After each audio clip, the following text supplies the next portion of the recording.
ஆப்கானிஸ்தானில் ஆட்சி பொறுப்பில் இருக்கும் தாலிபான் அரசை கடந்த ஆண்டு ரஷ்யா அதிகாரப்பூர்வமாக அங்கீகரித்தது. அந்த நிகழ்வு நடந்த ஓராண்டுக்குள் ராணுவ ரீதியிலான ஒப்பந்தத்தை மேற்கொண்டுள்ள ரஷ்யா தாலிபான் அரசுடன் மிகப்பெரிய நெருக்கத்தை உருவாக்கியுள்ளது. ஆப்கானிஸ்தான் ராணுவ அமைச்சர் முகமது யாகூப் மற்றும் ரஷ்ய பாதுகாப்பு கவுன்சிலின் செயலாளர் செர்ஜி ஷோய்கு முன்னிலையில் கையெழுத்தான இந்த ராணுவ ஒத்துழைப்பு ஒப்பந்தத்தின் மூலம் இரு நாடுகளுக்கிடையிலான இருதரப்பு உறவு புதிய உயரத்தை தொட்டிருப்பதாக யாகூப் தெரிவித்துள்ளார். ரஷ்யாவுடனான பேச்சுவார்த்தை மற்றும் நட்புறவு ஆப்கானிஸ்தானுக்கு முக்கியம் என தெரிவித்துள்ள ஆப்கன் ராணுவ அமைச்சர் முகமது யாகூப், இரு நாடுகளுக்கிடையே வரலாற்று ரீதியான தொடர்பு இதன் மூலம் மேலும் வலுப்படும் என்று குறிப்பிட்டார்.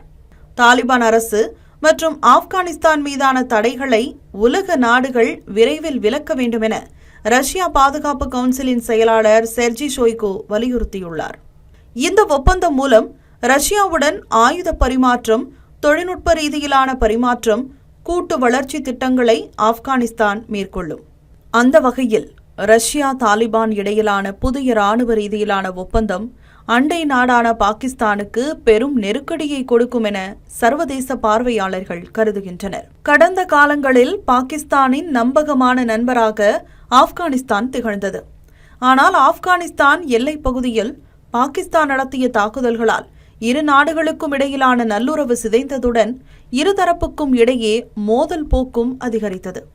ஆப்கானிஸ்தான் எல்லைக்குள் செயல்பட்ட போதை மறுவாழ்வு மருத்துவமனை மீது பாகிஸ்தான் நடத்திய தாக்குதலில் 400க்கும் அதிகமானோர் பலியானதாக ஆப்கானிஸ்தான் குற்றம் சாட்டியது. ஆனால் அப்பாவி மக்களை குறிவைத்து தாக்கவில்லை என விளக்கமளித்த பாகிஸ்தான் தங்களுக்கு எதிரான தீவிரவாத அமைப்புகளின் நிலைகளை மட்டுமே தாக்கியதாக பதிலளித்தது. இதன் காரணமாக பாகிஸ்தான் ஆப்கானிஸ்தான் இடையிலான உறவு முன்னெப்போதும் இல்லாத வகையில் பெரும் பின்னடைவை சந்தித்துள்ளது. இந்த சூழலில்தான் தாலிபான் அரசுடன் இந்திய அரசு நெருக்கமான நல்லுறவை வளர்த்து வருகிறது.